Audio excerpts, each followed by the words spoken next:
I 3, 2, 1. Start a little snapping. Uh. Episode Boy, about 57 to hit of it the with a Duo doo-wop Sports and Stuff podcast. on the Starting with a corner with little his doo-wop, texturizer. like the Temptations. The doo-wops at the beginning of the movie. Episode 57. My name is Deonte Epps, and And these are this the is the curves. Duo. Deonte Epps in the duo. Like, Episode 57. I'll be damned if I'm singing back up you. Boom, boom, boom, boom. Oh man, episode 57 of the Duo Sports and Stuff podcast. I am Deonte Epps, alongside my brother, my friend, my guy, Dane Beasley. Dane, how are you doing this evening, my dude? Better, man. Better. One of those Mondays, but you know, we always manage to get through. Always have to. Gotta push forward. Gotta push forward, man. Episode 57 of the Duo. If you're listening or watching this, we thank you for your time and your, lending your ears to what you're about to hear and what you've heard for the past 56 episodes. If you're still with us, rocking with us since episode 1, since episode 0.5, the introduction, we thank you. We appreciate you so much, and taking the time out your day, your week to just listen to two guys talk about sports and stuff. So we really appreciate it. Dane, when we first talked about the Team USA basketball, man, they were getting a lot of criticism. I know we criticized them Boy, they was getting as well. Yeah, they lost to Nigeria in the team exhibition, as well as France. But they lost to France in the first game. It was another team they lost to, I believe, in the preliminary round. But hey, what matters is they came out with the gold. Might have been Australia. I can't remember. Might have been Australia. But they came out with the gold. They defeated France on Friday night with the score 87-82. Of course, one of the things that we had talked about, Dane, the best player on the team for Team USA had to step up, and he hadn't to that point when we were kind of talking about if there was some trouble. Kevin Durant became Kevin Durant, what they call it. The announcer called him the entire game, was calling him Captain America. Captain America. Finished with 29 points on 9 of 18 shooting. What we kind of expected for Team USA to pull off the goal was him stepping up and being the best player, on the team. And when he's on, obviously we know nobody can stop him. And obviously passing the record for most Olympic points in Team USA men's history, man. What do you kind of think about what Kevin Durant was able to do to pull out the goal for Team USA? It was cool. One thing I was appreciative, I had a bit of reflection sometimes, and I have to put myself on the spot here. I think it's been a little bit too hard on these guys, man. Thinking about their season coming to a close not too long ago. Of course, several of these players battling and then coming back from season-ending, possibly career-ending injuries, and I think it was a little bit too harsh. I can't speak for everybody else, but I think they're a pretty. Obviously, it's funny to make crack your jokes here and there, but on the human side of things, I think in retrospect, it's kind of easy for me to say, you know what, man, I think I might have been going too hard on these guys. But obviously, KD shut me up because I didn't think they had it in them to not only make it this far, obviously, but to win in the fashion that they did. They held it together, so I'm proud of them. Not to say I was there hoping for their demise, but I wasn't going to be surprised if they lost. But shout out to them, proving everybody wrong, all the haters. And it was a cool thing to watch. It was a cool thing to watch. So glad to be a part of history. Glad they were to redeem themselves, and it's business as usual, I guess. Yeah. Right. And I can agree with you on that sentiment, man. It's like but when they were losing those games earlier during the preliminary rounds, I was listening to Bomani Jones, and he made a great point about like Team USA is always in an interesting spot because when they win, everyone expects them to be like that, obviously. Right. But they get more attention when they lose, right? Because, hey, we're Team USA. We're supposed to be the best in the world we have all the NBA All-Stars on our squad, or at least most of them, we should dominate every time. Right. But a great point is, and we've seen it, like over 100 of the I heard a stat, over 100, like 108 NBA players are international. Nobody's gonna fact check this. Nobody, don't fact check it. But I'm calling out all the diehard duo fans. You're not gonna fact check this. Yes, don't fact check it. Take it away with lies. Most of the a lot of the top athletes, NBA players, are international. We've seen like the Lucas, the Rudy Goberts, the Patty Mills, those kind of guys that have made impact in Olympic hoops that we've seen are kind of, I wouldn't even say closing the gap, but for Team USA to kind of be consistent, I think, because they kind of put this team together in like maybe 2 months or so, it'll probably take more of an effort, a commitment from the top players to make it, you know, a year-to-year thing, because, you know, it's more than just the Olympics for Team USA or international hoops in general. It's more of a, you know, they have the World Championships, FIBA Championships in between those Olympic years. So if they get kind of a commitment towards that, that could help out for sure.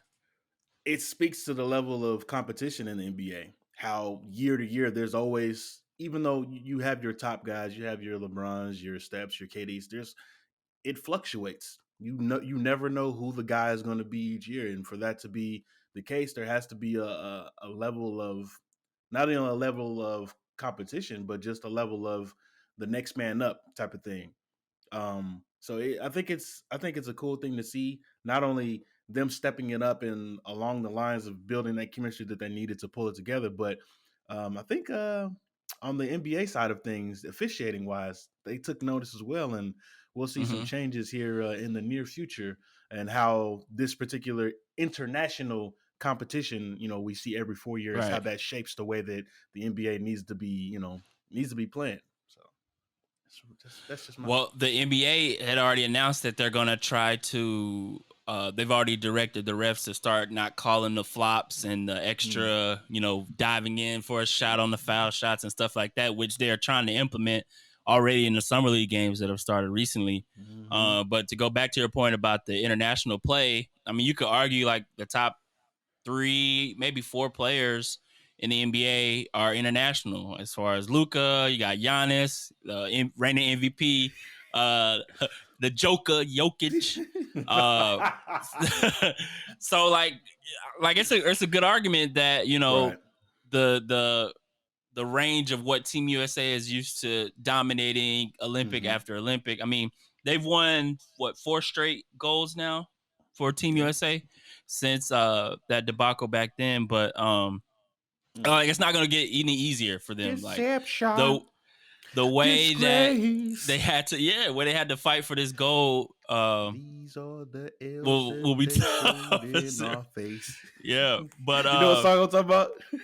No, which one? The song from Lion King 2, when old buddy got outcast, or he got kicked out of the kingdom, or out of the pride, and they was all basically saying, the little antelopes in the draft, they was all singing deception, disgrace. As he was like walking out, they was killing it though. My bad. Go ahead, man. Yeah, I don't know why that randomly popped in my head. Talking about not disgracing the country. Yeah, of course. Yeah, I saw a lot of people making fun of Team USA, talking about if they lose to France, don't let them come back home. I'm like, bro, people do anything for jokes though. Boy, it's about to get beat by some croissants. On the women's side, man, it was pretty much business as usual. Domination. Business as usual. 90-75 win over Japan. Looking at the box score, I mean, I did watch it in real time, but to see these numbers are just crazy from Brittany Griner. 30 points, 14 for 18. They were literally just tossing it to her in the paint because she's a foot taller than a lot of the Japanese players. But it's fifth straight gold for the women. Incredible. Sue Bird, Diana Taurasi. I mean, decorated Olympians, man. What more can you say?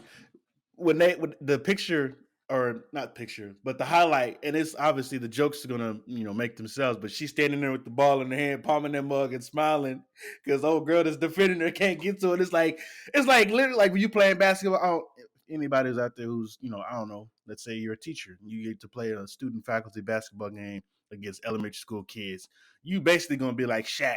So you just standing there like messing with the kids. That's exactly what she was doing. Just like, hey, what's up? Hey, it's cool. That's cute. Somebody That's cute. put it a side by side with Michael Jordan doing the same move. Childish. Just look at this, man. 7 straight. I said 5 earlier. 7 straight USA women's gold medals dating back to 1996. They won it in 96. USA versus Brazil in 2076 to 54 over Australia, 2004 over Australia, 2008 over Australia. It's like the Bills in the 90s. 2012 over France. Year after year. Yeah, now that gap is not closing. That talent from the USA is, going to continue to widen. But an interesting thing, Sue Bird did kind of say that she wasn't coming back to international play. Diana Taurasi said, "See you in France." I don't know if she could come back, but the interesting thing will be who she said that at the end of the game. I don't know if she was playing or not. You as a spectator, you like saying like, "Oh, she ain't gonna be back." Excuse me. That's my assumption was when you said that. I was like, wait a minute. Oh yeah. You believe that? This is getting people to tune in. Come on. My bad. Go ahead, man. Go ahead. No, I was just gonna say when they finally decide to not be a part of international play, who will take over that leadership kind of role? Oh, they'll find somebody for Team USA, like especially from the point guard standpoint. Only girl I can think of is she might be a junior in high school right now, for all we know. Or old girl from UConn, Paige Buckets. Oh, Paige. Oh, yeah. The freshman. Hey, she'll be a sophomore next year. I was telling my coworker about that, how she copyright or trademarked that, and then she's like, "What's her last name?" I was like, "Oh my gosh!" I had to show her in spelling. This is her last name. She's like, "I don't get it." I was like, "It's a play on words, buckets." Like, she's like, "Oh, right. Okay." I was like, "Yeah." Right. Staying in Olympics, track and field, man. Allison Felix she won her 11th medal, passing Carl Lewis for the most medals by a U.S. track and field athlete. And it's a great story for her, everything she dealt with Nike during the pregnancy and stuff like that. And the main thing that I got from that is, of course, she said she's not coming back to this is it for her for Olympic play. And going out, she says she feels at peace, basically making a statement that, women can come back, because a lot of the times women are right, or they're seen as, going through a pregnancy, they're looked down upon as like they can never be back to where they were previously. And I feel like this was like a stapling statement for her to win medals. Absolutely. And, pass Carl Lewis. What do you think, man? Man, listen, we don't have enough time to talk about just how despicable and how shady that was of Nike. But at the end of the day, obviously they're still gonna make their money, obviously, but you got to be punching the air if the footnote of all this was how much your particular entity or company dropped the ball. So when she was running, I believe it was the 400 or I can't remember, the 400 or 200. And I was like, man, she's going to do it.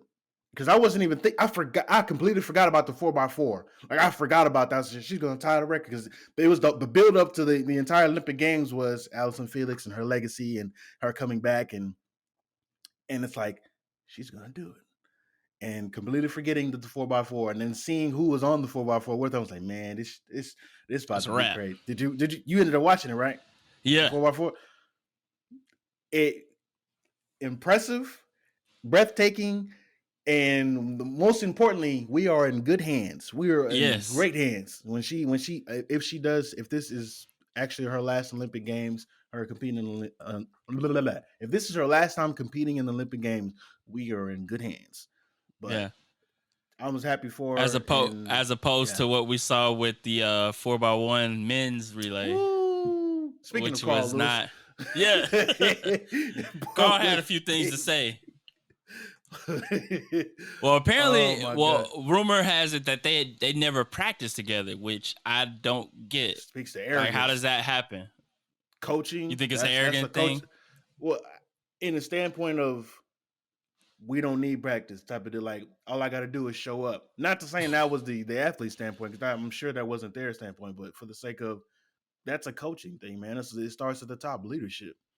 A lot of obviously we're not in those rooms, we're not in those coaching rooms. We don't know what's going on with the strategies that are put in place with in which they run these relays, but the general consensus online was, especially from Track Nation, it wasn't the best order. It wasn't the most strategic order in which they ran the 4x1.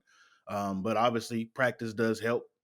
Practice makes things perfect, and it looked like something that you saw from. I wouldn't even say. Let me not disrespect elementary athletes, but it looked really, really, really amateur. Just the nature in which it happened, especially when you consider. Yeah.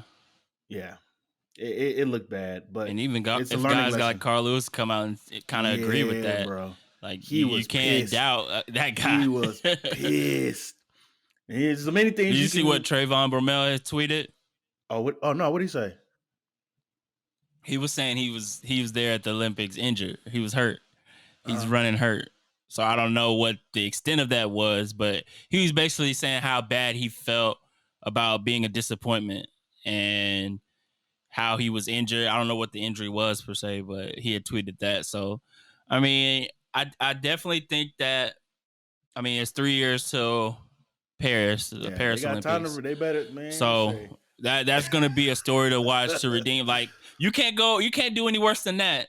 That's, you know what I'm saying? But still, that's going to be the footnote. Like when they, you know how this year, when you saw all the replays and the little montage, the montages they show to try to get you all hyped up and stuff. That's going to be in there over and over and over and over and over again, because women were taking care of business. Is just, man, they look it looked bad. But Carlos, you can say many things about him, including his singing capabilities, but you can't deny anything that he has to say about. I was just about to say. I hope if you don't know what I'm talking about, just go ahead and head to YouTube. Google and type YouTube, yeah. Carl Lewis National Anthem. National Anthem. No, was it? No, it was a national anthem. Yeah. So, say, can you see? It wasn't as bad as Rockets. Red glare. What's old girl name? Old girl during the NBA Finals. Fergie. That those two moments, that nothing will top that second, or that level of secondhand embarrassment for me. Like, that was it right there. That was it. And then they made the Fergie remix. Somebody made it into a song. Oh man. Oh man. Oh my gosh. Overall, man, what'd you think about the Olympics? You know, with COVID, and you know, there weren't fans there. There were just like the people that were already working the Olympics, or like the teams that were already there. But you could tell like the atmosphere was kind of different, right? It was different. And obviously we have to do the best thing, the most sensible thing to protect the athletes, and that's to ensure that no one is around to infect them or make things worse. Obviously, from a fan perspective, it was like, man, you can tell just a difference. Especially, I was watching the triple jumpers, and you know, sometimes the triple jumpers, or just jumpers in general, they, you know, try to get the crowd involved, and you know, they feed off the energy. Yeah, and it's like you can hear like all 7 people clapping, and it's like it doesn't hit the same. It doesn't hit the same. Obviously, they still were performing at high levels, so it's a great thing that they were able to push through that. But at the same time, it's like knowing that the possibility of someone having their parents in the stands, or, you know, distant relatives that they haven't seen in a long time, or just even people who are returning to Tokyo since they were born, and things like that, getting to see that hometown or home welcome, that's the word I'm looking, the home welcome, right. Just to get that atmosphere would have been cool, but understandable. So we're in the middle of a pandemic, and they did their thing as far as protecting the athletes. So that's the only thing that matters. That's the only thing that matters. Yeah. But I thoroughly enjoyed it.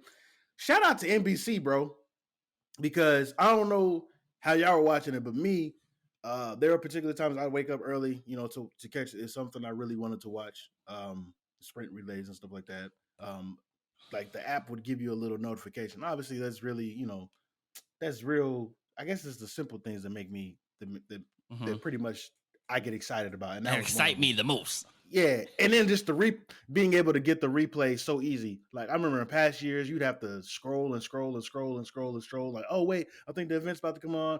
Okay, there it is right there. But this one, you can just click at the bottom and says replay event, or you can just look at the start list and the start list to show you like you can replay. But in terms of app technology and user friendliness, NBC, the Olympic Sport app, or whatever it was called, amazing. I'm gonna give y'all boys 5 stars. 5 stars. 5 stars. So it was dope. Speaking of 5 stars, you can give this podcast 5 stars on Apple and great rating so we can get our ears to the duo. And if you don't, get 5 fingers to the face. No, I'm playing. But what did you think overall? I mean, obviously it passes by like a blink of an eye with like 2 weeks or so, but it's just like, did you get to something that you didn't expect that you were going to enjoy the most? Did you have one of those moments? Yeah, I think for me, being able to because I had never watched game to game. Like I watched more different events, like as far as the track and field. Like I watched the shot put, the javelin. Like, I couldn't tell you who won off the top of my head, but just being able, like it was the most interactive I've been following the different headlines, and every morning waking up to like if like you said, if I missed something, I could go back and watch it. I think technology has really helped this year. Like they had to be on top of their A game this year because 1, the fans weren't there, but 2, we're in we're in 2021 now. So like you would think that they would have many different avenues to be able to enjoy the coverage, and I think for the most part they did a great job. It's just that the time change or the time difference obviously is what is hard adjusting to. But I think for the 2024 Olympics in France, I think it'll be easier to follow along. I mean the time. I mean they're still a little bit ahead of us, but time difference, for the most part, it's not as much as Japan. I think Japan was like a 14-hour difference. I don't think it's that much, but overall, man, I enjoyed the Olympics. 2028 is coming to US in LA. So that'll be interesting. It's gonna be crazy. So the overall coverage, cool. Hopefully USA track and field can bounce back on the men's side. Women's side gonna continue to dominate. It's gonna be, if Sha'Carri gets in there, I'm excited to see her, obviously. Then hopefully our boy Omar can get back to it. Like it's gonna be a lot of fun, interesting storylines to follow. And it's 3 years. It's 3 years. Yeah, we don't have to wait 4 years this time. It's 3 years. And shout out to my boy Mike, aka Jam. Because Jam, you mentioned the speedster from Dallas, Texas. But I'd be a fool if I didn't say that we're preparing, but so are the Jamaicans, the motherland. We are also preparing. So shout out to my boy Jam. Trying to call out my dual citizenship, but he knows what it is. He already know. Also this weekend, Dane, there was the Hall of Fame game with your Cowboys. Oh. We don't have to talk about that if you don't want to. Oh no, we can. But also there was the Hall of Fame class of 2020 and 2021 enshrined because of COVID. They had to bring the 2021 over, and they had them both in the same weekend. Seems like Edgerrin James stole the show, man, with his speech. Did you get a chance to check it out? I actually missed it. Yes, I did. So one of the most fascinating things this was a long time ago. There was a super long article about Edgerrin James and ESPN. Excuse me. I know I'll be able to find it. I should have linked it in the dealio, but I forgot. But it essentially told the story about basically how he became as strong as hell as he was, and just naturally how he didn't have to lift weights because of he used to pick watermelons as like basically to provide for his family when he was in high school. And one of the coolest things about it was just his dedication, basically from sun up to sun down, picking watermelons, making so much money. And I think they got paid by how many trucks they filled up. And he would fill up so many trucks. And I apologize, I gotta find that article. But essentially, he got to work, didn't have a car, ended up buying a car after getting so much money, and of course, like driving home from a day's worth of work, essentially. But it just spoke to his work ethic and just where he came from and the story of him and perseverance. I said all that to say this. It's definitely a rags to riches story with Edgerrin James, but he not only being one of the most patient and like really one of the most lethal pass catching running backs that we've ever seen. But he just always kept it real. You weren't going to get no fake robotic stuff from him. What you got is what you got. But the quote that stuck with me the most, or that resonated with me the most, being from the South where we're from, he said, to believe it all started from, basically I went from a gold grill to a gold jacket. It was like, that was like the chef's kiss. Like it was perfect. But yeah, the Hall of Fame bust, his was phenomenal. It had the locks in there, and it was dope. It was dope. What about you, man? Did you have any particular sound bites that you got, or any particular moments that stuck out to you? I know you seen that Peyton Manning bust that began forehead that gave my boy. Yeah. And what was really cool, I was watching a couple of clips on Twitter, and it was really cool to see with Peyton Manning.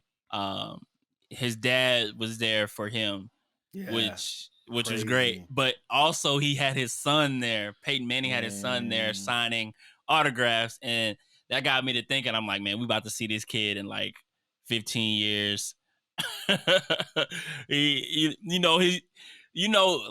has 2 generations ahead of him. He has an uncle on the side of him that, is going to be a Hall of Famer. It's just like, bro, Eli's going to be in the Hall of Fame, man. Okay, that's a discussion for another day. You don't think so? No, he's definitely going to be in the Hall of Fame. Oh, okay. Did he have a Hall of Fame worthy career is the real question. Oh, do we have any Giants fans that listen? Plenty of Giants fans. Pitts is a Giants fan, isn't he? No, that listen to the pod. I don't know if he listen. Oh, he'll find it. They'll come out of the woodworks. Yeah. Look at whatever they are, they'll come out the woodworks defending their boy. They know it's and it's not even my own thoughts as far as it being controversial that whether or not he's going to go in the Hall of Fame. No, I've seen this argument already. It's why, and it's valid points on both sides, but it just makes you wonder, like, what is the criteria itself is subjective in nature because it has to be, but it points to some really good things because every particular player that in our generation, we can point to every guy that's been in the Hall of Fame. Was he the best player in his particular position in a particular time? You can say, okay, I can see that, yes. But for this guy, it's like, right. But it's the 2 Super Bowl rings. No one can take that from him. He made some of the most diabolical, death-defying throws. He leads the Giants in every passing category. I'm sure he's shattered all the records. I don't have it in front of me, but I'm sure he's done that. But yeah, I agree with you. It's definitely an argument that I've seen a lot on social media when people want to just get attention or engagement. But to go back to the both Hall of Fame classes, and I feel like I notice this every year, Dane, and even more with these 2 classes is how old you and I are getting because these are a lot of players we grew up watching. Class of 2020, we had Steve Atwater was kind of before our time. He should have been in the freaking Hall of Fame, bro. Yeah, he should have been in the Hall of Fame.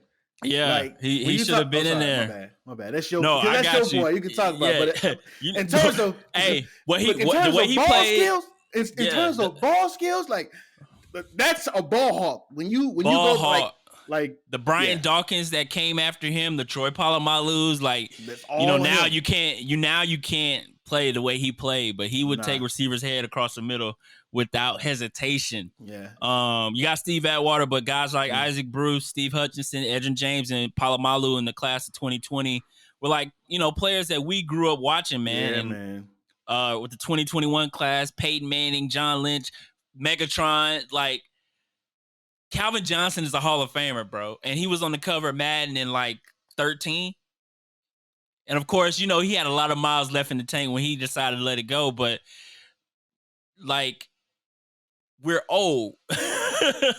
And to close out that list, Alan Faneca and Charles Woodson, like the guys we grew up watching, the guys we grew up admiring, or getting gold jackets. Yeah, and that's Calvin Johnson was the second coming of Randy Moss. Like you could say that, and absolutely, he's in the Hall of Fame now. Like it's kind of insane. Like when you like sit down and think about it, like especially how Randy Moss got in the Hall of Fame not too long ago, right? And it's like that's, I guess it can speak to the longevity of his career because he also played with Tom Brady. But that also says something else because Tom Brady's still winning Super Bowls at the age of 42. Oh my goodness, cool. Man. Shout out to the Hall of Fame inductees, man. And Dane, I did get to catch a little bit of the Cowboys-Steelers game, the Hall of Fame game.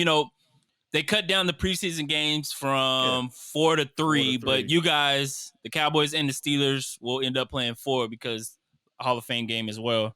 Anything kind of catch your eye? You really didn't see a lot of starters play, but anything that caught your eye watching them? For me, no. We had most of our starting linemen that were playing in that game. Those were guys that were starting last year. They were makeshift guys because our starting tackles were both out with season-ending injuries. So the guys that started in place of those guys, they played not last night. They played the other night, and it's like these guys were getting beat the hell up by the pass rush that the Steelers had. And obviously the Steelers are known for a great defense. So that wasn't too, like crazy or it wasn't for me, at least, there wasn't any type of misunderstanding, but I was impressed by the level of consistency that they were bringing the pass rush from the Steelers. So I think the Steelers, they got in terms of depth, they're going to be fine. But for me, I was looking at number 11, Michael Parsons. It's well noted and is well noted that I was not a fan of the pick. I didn't doubt his ability on the field. It was more so the things off the field that were kind of just like, hell no, like I'm not about that. I'm not for that. There's no place in the world for anything like that. You look up the details if you want to.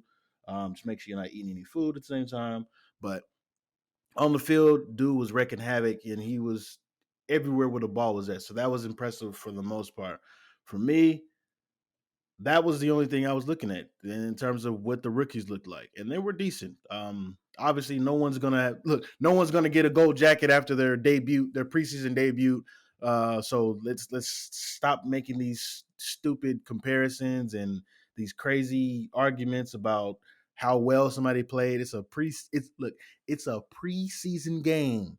There are still 17 games that need to be played that are going to count. So I think it's just in terms of no one getting hurt, which was a plus, and then just getting to see some of these guys, and most importantly, we got football back, bro. So that's all I cared about. We got football, cool. Right? We got football back. So I agree with you, man. Like I think I was not more excited, but I was like definitely happy to see football on the screen. I remember calling my dad and telling him, hey, we got football. Look at this closeted Cowboys fan. Get out of here.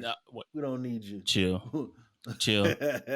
Shout out to Mr. Epps, probably on episode 43 right now. Yeah, he'll get here eventually at the end of the season. But I was having a conversation with a friend about, he's a Cowboys fan, but something that I was like, let me ask Dane this on the pod.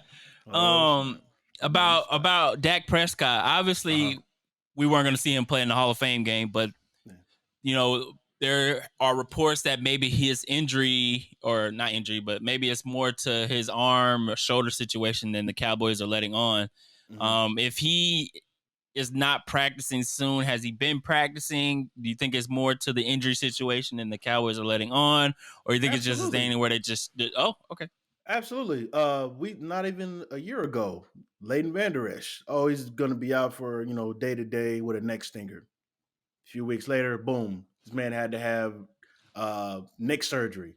Like anybody who's had neck surgery or back surgery will tell you that's not a minor surgery. That's a big deal. So yes, the Cowboys do have a history of downplaying injuries, much like a lot of other professional teams, which is despicable. But at the same time, they're just trying to save face. Try not to let people panic, but at the same time, it's like, just be real.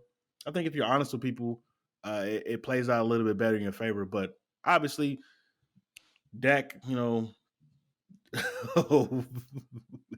Bill Ford, tough head ass, he's gonna be all right. But I don't think anything serious about it. And if there is, and it is what it is, the man's got hundreds of millions of dollars to lay upon while the team tanks and gets us a top 5 pick somehow. But I think he'll be fine. I think there were some rumors about him actually throwing to receivers today, not in a formal practice sense, but just like just tossing it around. But I don't know. There's a lot of speculation with that. There's always going to be speculation about that, specifically because of the Cowboys being involved with, I don't know, probably one of the more popular HBO projects that we've seen in the past couple of decades or so. So, I don't know. It's a storyline, but that's what it is. It's for entertainment. So,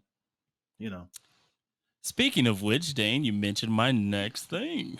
Oh, got to talk about the Hard Knocks show that the Cowboys are part of. Segue. Cowboys are going to be on Hard Knocks. I enjoy Hard Knocks just because the little storylines that they have, especially seeing those guys that are trying to make the team, doing all they can to prepare guys. And then it's always heartbreaking when they got, like we always talk about. Bring your playbook. Can you bring your playbook? Coach, yeah, bring your playbook. Coach want to talk to you. Damn. Yeah, man. So this is the third time that the Cowboys will be a part of the show. They were the subject of the second season in 2002 and then in 2008. Anything? Well, let me ask you first. Do you plan on watching it? Bro, I have an HBO subscription and I haven't tuned in. I haven't thought about tuning in. Living in Dallas itself is already a circus with the media and the Dallas Cowboys, so I think that's enough for me. But obviously, I check it out just to get to know a little bit more about players that I didn't know about. Because obviously, the storyline, I'm saying obviously a lot, but the storylines are pretty cool. One of the questions or one of the little sound bites I'm sure is going to get captured in the episode. One of the questions they asked was, is there a player on the team that you would absolutely not want your sister to date? And a lot of them were chiming in about it. And I think it's always funny because anybody who's played a team sport or just, has hung around guys, you have those friends like, oh, hell no. I'd never let them date my sister just because of how they treat women or just how they carry themselves and things like that. So that itself is funny as hell, but also just getting to see those undrafted rookie stories or just getting to see those on the cusp guys like make it, because to them this is all they have. Some of those guys, this is all they have left. When you're talking about, and obviously it's not a 53-man roster anymore, but when you talk about 50 or 60 so spaces and you're fighting against the best of the best, the cream of the crop, to make it in the not for long league. Yeah, in a not average 2 to 3 years, 2 to 3 years if you're lucky. So it's like seeing that dream come to life for some of these guys, it's beyond words. So I'll tune in for that, but I'm not expecting anything from my boys, unfortunately. It's been well documented as well, but I'm just being a realist here. I always enjoy the different storylines and stuff. Like we mentioned, last year's was pretty interesting with the Los Angeles Rams and how they kind of dealt with COVID. That was an interesting storyline, and we're still dealing with it now. So it'll be interesting to kind of see that aspect and how they deal with it. But of course, they're going to pick the stars, and what especially is going to be interesting to see how they talk about Dak. And, I just asked you about that injury and him bouncing back from that. And with the recent shoulder stuff, how they kind of, to see how open they'll be about it. But it's going to be week 7. And then, of course, to see that scrap they just had with the Rams. That's going to be fun to watch, too. Oh, I'm going to come back to that. In week 7, in the middle of the third quarter, he's going to throw a pass, like on the sideline. He's going to be wincing a little bit. They're going to cut back in a little flashback in black and white or a montage of him, like, sitting on the sideline with an ice pack on his shoulder. I was like, come on, bro. The storyline is going to be ran through the dirt. We already know that. But getting back to what you were saying about the brawl. Well, not the brawl, but the little skirmish. Yeah. So I love team scrimmages, like when the NFL allows teams to have I love that because it not only validates what we think sometimes when we see in practice against certain receivers dominating certain corners or just a quarterback dominating. You mean when DeAndre Hopkins took D'Angelo Hall's soul? Bruh, I feel God, boy.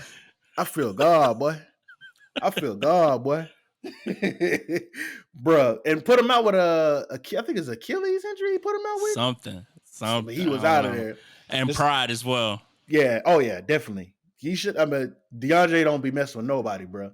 So for him to come at him like that, yeah, you deserved every bit of it. But anyways, we got to see a little bit, and from what I've, I was hoping that we'd see a little bit more matchups with our eventual wide receiver number 1, CeeDee Lamb and Jalen Ramsey. Jalen Ramsey, obviously the best cornerback in the NFL, arguably top 2, maybe top 3 cornerback in the NFL. For me, number 1 cornerback in the NFL. But most importantly, the best player in the league to me, Aaron Donald. I wanted to see if they were even going to let him practice or participate, because of that's you don't risk, for the sake of a freaking TV show, you don't risk putting your best player, the league's best player, out there on the field, but they let him out there. So, that was cool to see too. And then of course I was just surprised, like, for Connor Williams of all people to beat him in a rep.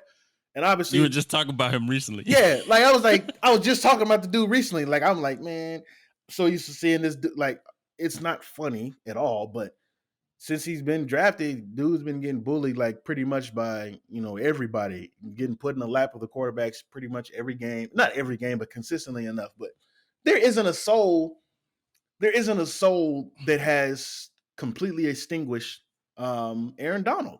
He's an unblockable, fear-mongering night terror. That's exactly what he is. So when we see clips on Twitter about him, not being able to, of course, obviously drop. Here I go with that. Obviously, again, him driving Connor Williams 5 yards into whatever invisible pocket that people are able to see. That's considered, on a lot of people's eyes, that's considered a win by the offensive lineman. But if you're thinking in terms of an actual game, a game time situation, anytime a defender drives a lineman 5 yards back, there most of the time that's a sack, or it causes a pressure, bad throw, strip sack, stuff like that. That's the case. Yeah. So say what you want about that, but there's no denying what happened a few minutes later. Aaron Donald going, and this is a 11-on-11 situation. Aaron Donald is going up against Connor Williams, and I assume, just like any other time, Connor Williams was about to end up on his back. This was not the case. Somehow, I don't know, the hand of God himself was touching Connor Williams on the back, and he's able to, hem up, Aaron Donald for the time the pass, or no, was it a run play? I think it was a run play. I can't remember. Whatever play design was, he's able to hold him off for a little while. Mm-hmm. And Aaron Donald didn't like that. That clip you sent in the chat, yeah. Yeah, he did not like this. He was like, right in the face, and was holding him, face mask. And then another unexpected turn, literally. Connor, flipped the dude over. I'm like, you? Like, you do? Like, so, like, not only did you pick a fight with Debo, but you made the first, well, actually, you countered the first hit, and you started what turned out to be a little bit of a scuffle. Right. But obviously you don't like to see that, because it's, me personally, somebody could get hurt, and it ruins the fun for everybody, because then now everybody's in their emotions and their feelings about this or that. But I think it was just it shouldn't have been taken that far, but at the same time, it's football and emotions flare, unfortunately. You got all these grown when you got all these grown men in one place that ain't just got all this pent up rage for no reason. Sometimes aggression flying. Yeah. So I don't know. Well, hopefully we could see some action on that on Hard Knocks. Here's a plug for HBO. Hard Knocks is going to air tonight, Tuesday, August 10th at 9:10 Eastern time. So if you want to check it out, it'll be 5 episodes running through September 7th. You know that. Now it's time for... What's that sound?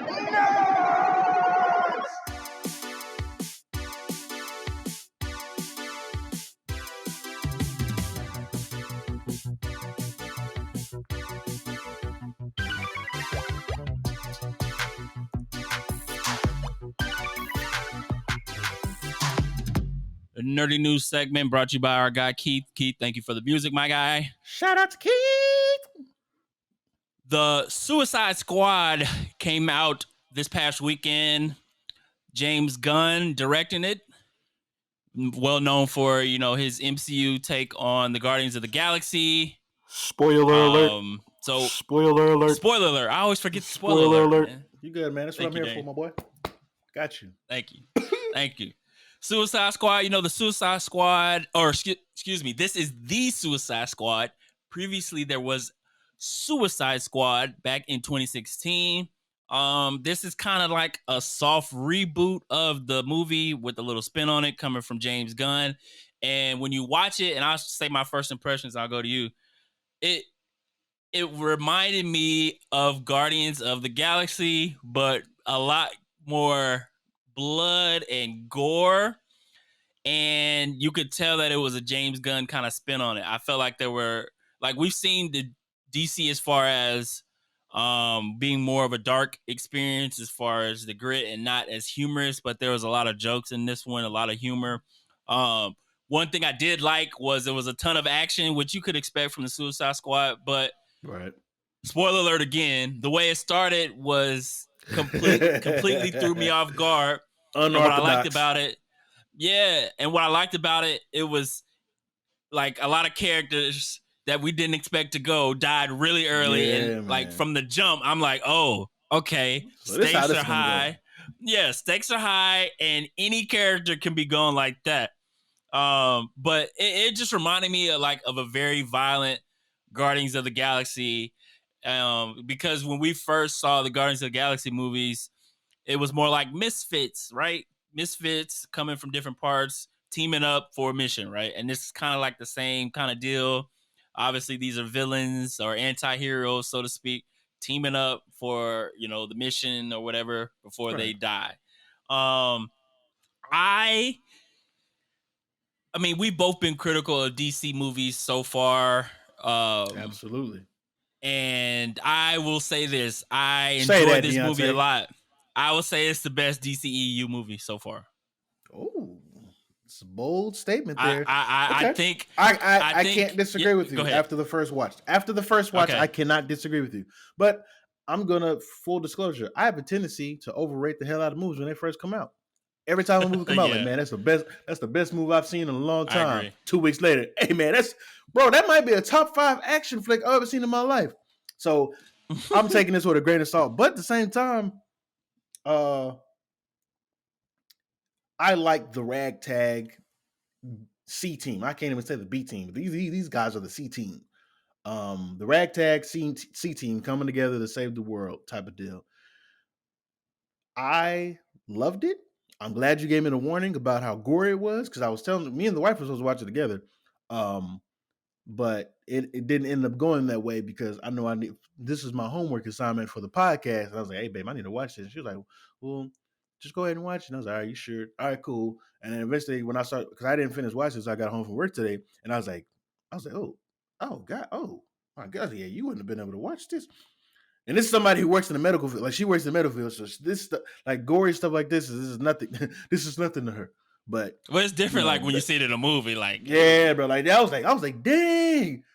Like when they got Pete Davidson like off the rip, I was like, damn.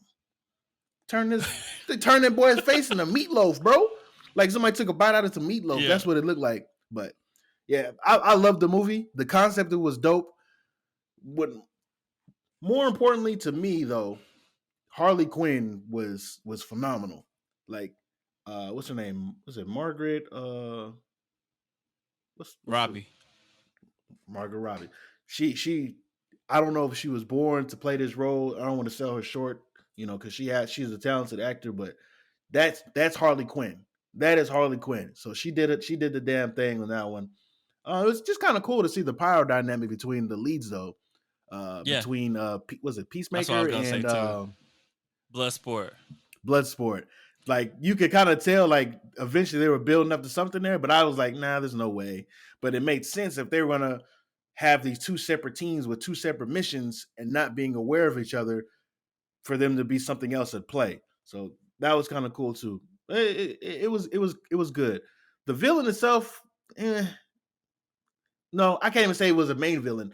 The side mission, my opinion, the big ass star, that was the side mission to me. To me, that was a side mission, because it's just you can't scare me with that. Do you think it was too cheesy?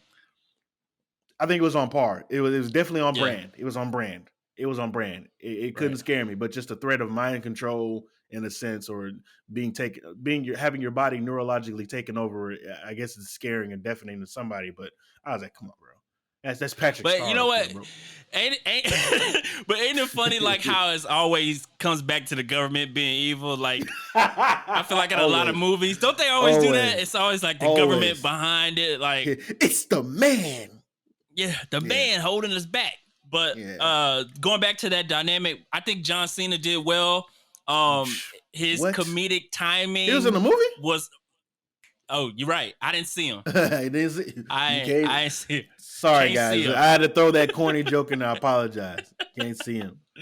But his comedic timing was great. Like he was funny without being funny. Before you keep going, did you see Black John Cena? Huh? Did you see? There's a picture of this dude, and he looked like Black John Cena. He was trending. No, I haven't seen it.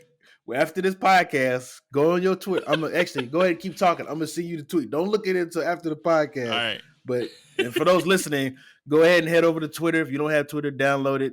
It's probably the most fun app you'll have on your phone for a long time. But go ahead and hit to that search. It is my favorite social media app. Yeah, it is fun. And type in Black John Cena, and you're gonna laugh your butt off. But go ahead, man. Take it away, Deonte. My bad. I had to point this out. I forgot what I was gonna say. Oh, I was talking about his comedic timing. He was funny at parts where you wouldn't think would be funny.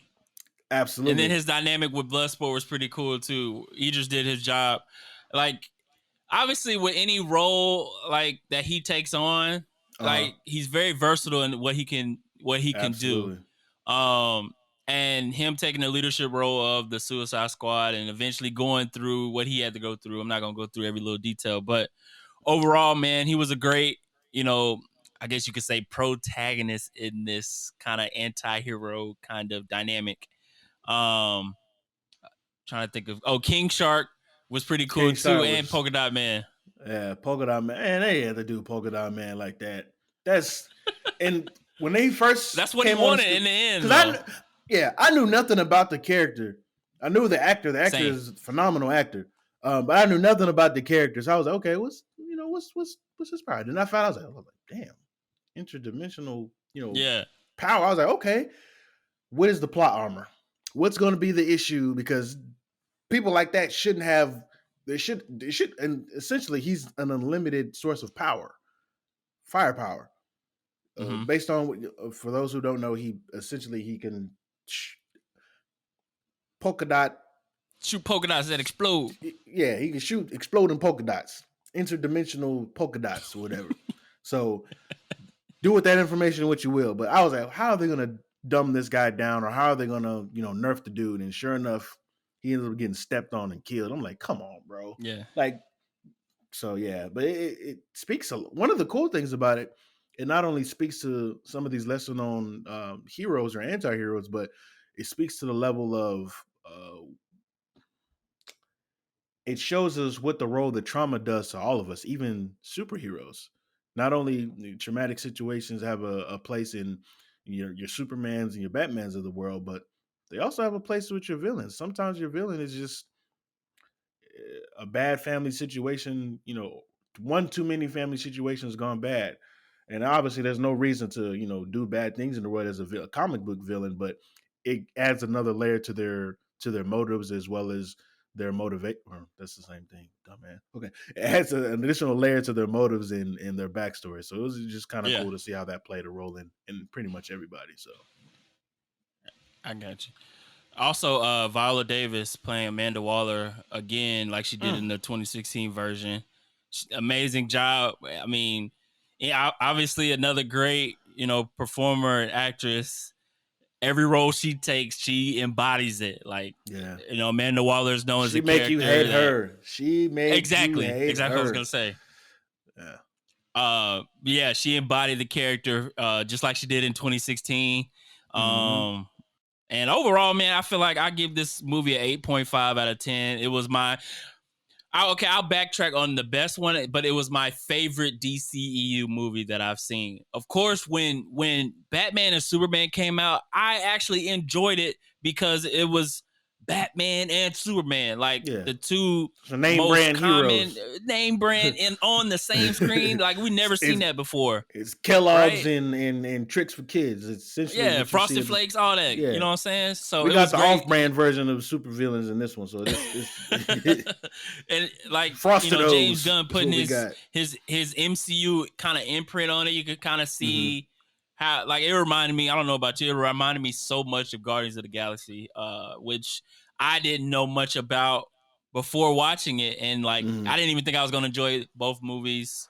Or before the first Guardians of the Galaxy, I didn't think I was gonna enjoy it, but it was a great, one of the best MCU movies. But overall, the Suicide Squad was great. Any last thoughts on it, bro?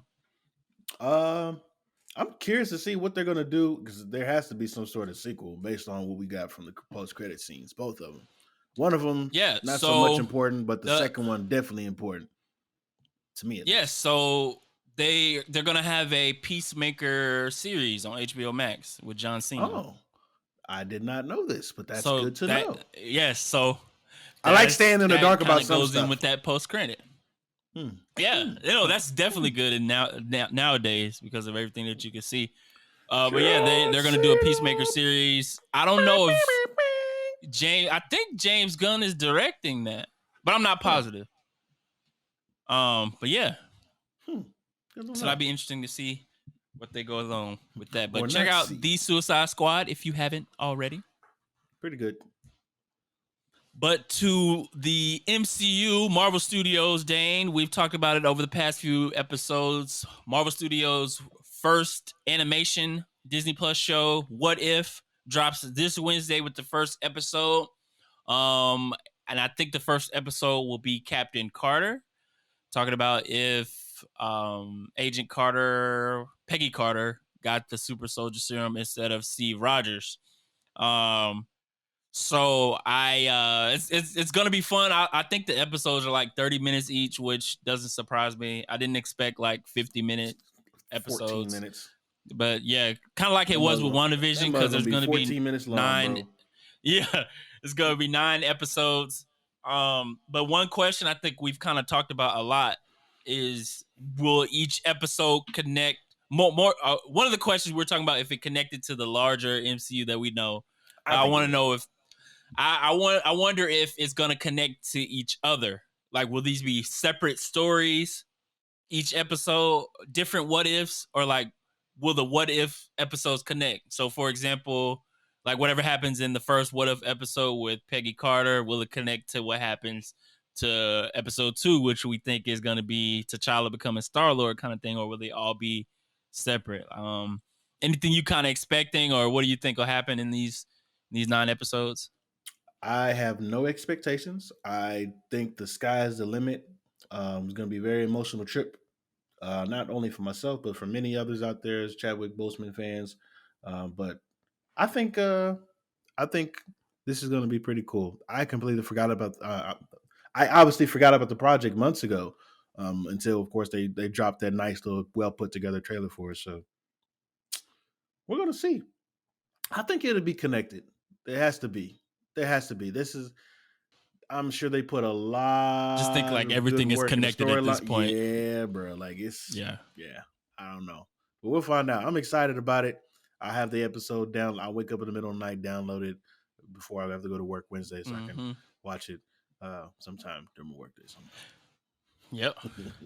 Got What If coming this Wednesday. Got less than a month away from Shang-Chi, Legend of the Ten Rings. We still ain't got no Spider-Man trailer, do we? Yeah, at this point, bro, I've tuned that out of my head so much that I'm okay. Like, it's not bothering me as much as it did before. It bothers the hell out of me. You mad, huh? I'm not mad. I'm just like, this doesn't make. This is why everything needs to stay in house. That's why we need to get all of our rights back. Wouldn't it be cool though, like to not get a trailer at all and just go into Spider-Man Far From Home not knowing what's gonna go down? No, Dane's not amused, guys. He's looking at me with stale face. Dane does not like that idea. Scrap it. So you mean to tell me You want to have no idea what restaurant you're going to. You show up, they bring out your food, and it's a whole plate of unseasoned garbage.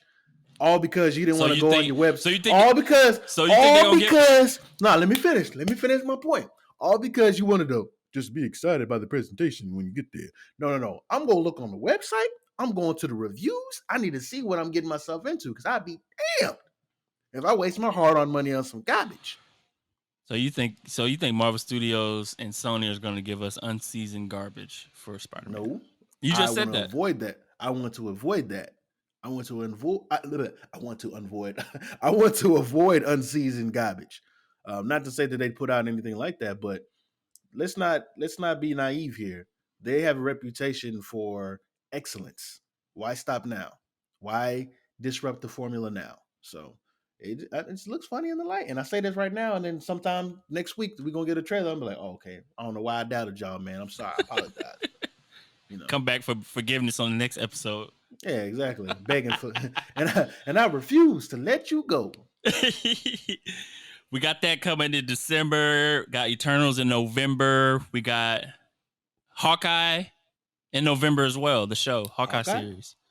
Yeah, Hawkeye, the series. I mess with you. Oh, don't question me.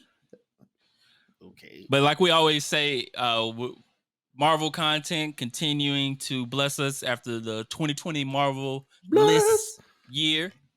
But yeah, man, episode 57 of the Duo Sports and Stuff podcast.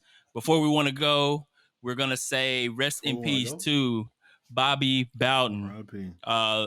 Legendary coach, passed away at the age of 91. A legacy of excellence, essentially.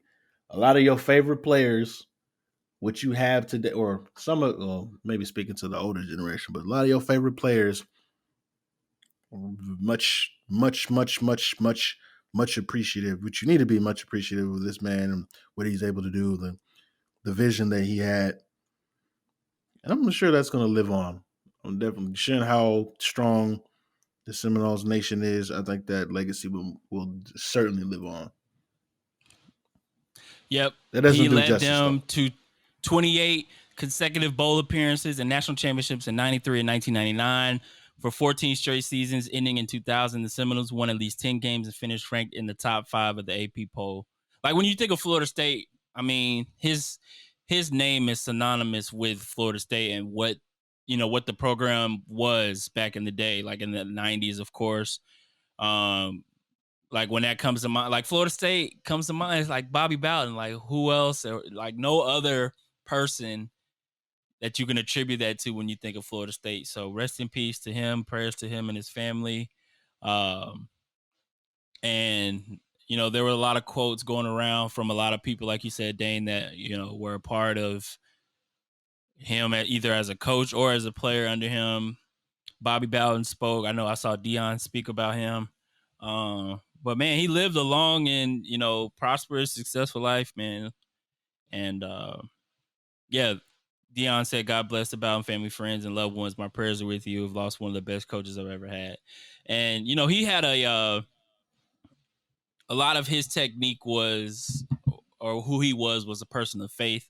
And a lot of times in this day and age, we kind of don't see that from not even just coaches, but people in leadership positions. Absolutely. Living in general. So, right. Like outwardly, like not hiding it. So, hopefully we can continue, or we can see more of that going forward. People not afraid to be who they are, whether it's Christianity or just being a good person in general, man. So rest in peace to Coach Bobby Bowden, man. We, sad one there for sure.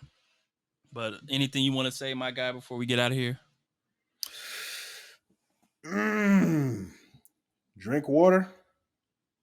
Get yourself some shades. And it's getting hot. Drive safe, man. Here's the thing. I don't know what it is. We're gonna see some qualitative research in a few years about the conditions of the pandemic and how that affected people's ability or lack thereof of driving. But man, drive safe, bro. You are literally in some of y'all, a few 1,000-pound weapons literally what cars are. They're the 1,000-pound weapons, and what you choose to do with them, whether it's for safety or for danger, that's up to you. But they have lifelong consequences. So, man, drive safe wherever you decide to do or however you decide to do it. Just make sure you're driving safe and be considerate of those on the road with you, because life is way too short, especially when you got bozos out here driving crazy and stuff. So that's all I got. That's all I got to say. Yeah. I'm hopping off my soapbox. He hops off. Episode 57 of the Duo Sports and Stuff podcast. I just want to say thank you again. Like I said at the beginning of this episode, if you've been rocking with us since episode 0.5, episode 1, episode 2, we really appreciate it. I've been speaking to friends recently that, really giving Dane and I a lot of compliments about what we've done so far. And honestly, we could just say thank you, man, just because when we decided to do this, it was just two guys getting in front of microphones and hitting the record button. But to hear that, there's been a change with us. We've gotten better with each progressive episode. Say, yeah, y'all boys suck, bro. I couldn't bear it. Episodes 1 through 8. Woo, man, that was rough. Yeah, but them, we appreciate it so much, and we appreciate y'all rocking with us. If you don't mind, if you haven't already, give us that 5-star on Apple. Great review as well. Tell your friends, tell your family. On YouTube as well, like and subscribe the podcast so we can get our pod to more people to listen and watch us, man. But other than that, episode 57 of the Duo, we out. Peace.